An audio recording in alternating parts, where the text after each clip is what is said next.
నవ్యాంధ్ర రాజధాని ముసుగులో 1,00,00,000 కోట్ల రూపాయలకు పైగా భూదోపిడీకి రంగం సిద్ధమైంది. రైతుల నిలువు దోపిడీకి సర్కార్ స్కెచ్ వేసింది. ఇందుకు అవసరమైన ఏర్పాట్లన్నింటినీ సిఆర్డీఏ బిల్లులో పొందుపరిచి రైతులను నిలువు దోపిడీ చేయనుంది చంద్రబాబు సర్కార్. రాజధాని కోసం తీసుకుంటున్న 50,000 ఎకరాల భూముల్లో వాటి యజమానులైన రైతులకు 12,500 ఎకరాలు దక్కుతుండగా ప్రభుత్వం 22,500 ఎకరాలను చేజిక్కించుకుంటుంది. ఇలా ఉండగా ఇవాళ ఏపీ అసెంబ్లీలో సిఆర్డీఏ బిల్లుపై చర్చ జరగనుంది.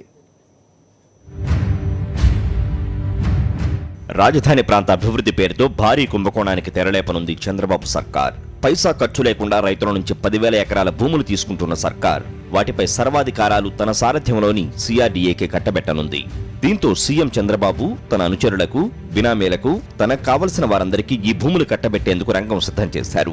రైతుల నుంచి లాగేసుకుంటున్న భూముల అభివృద్ధిపై బిల్లులో ఎలాంటి నియమ నిబంధనలు పెట్టకపోవడమే అందుకు నిదర్శనం. శాసనసభలో ప్రవేశపెట్టిన సిఆర్డీఏ బిల్లును పరిశీలిస్తే రైతులు దారుణంగా దోపిడీకి గురవుతున్నారన్న విషయం తేటతెల్లమవుతోంది. వేలాది ఎకరాల రైతుల భూములను సర్కారు కబ్జా చేయనుంది. సాధారణంగా రియల్ వ్యాపారులు 40% భూమిని డెవలప్మెంట్ కోసం ప్రభుత్వానికి వదిలేస్తారు. కానీ రాజధాని అభివృద్ధి పేరుతో ఏకంగా 50% భూములను లాక్కుంటోంది చంద్రబాబు సర్కార్. ఇందుకు అదనంగా 10% అంటే ఎకరాకు 4,840 గజాల చొప్పున 2,42,00,000 గజాల భూమిని అన్యాయంగా సర్కారు లాగేసుకుంటోంది.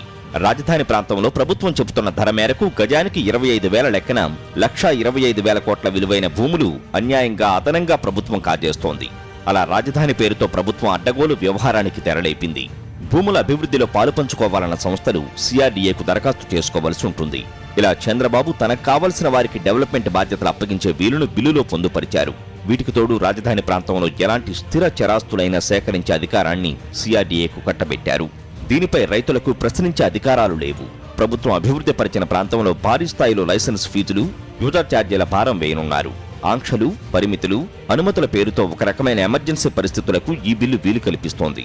ఇందుకు విరుద్ధంగా ఎవరైనా ప్రవర్తిస్తే 3 ఏళ్ల పాటు జైలు శిక్షతో పాటు ఆ భూమి విలువలో 20% జరిమానా విధించనుంది చంద్రబాబు సర్కార్. సాక్షి న్యూస్, హైదరాబాద్.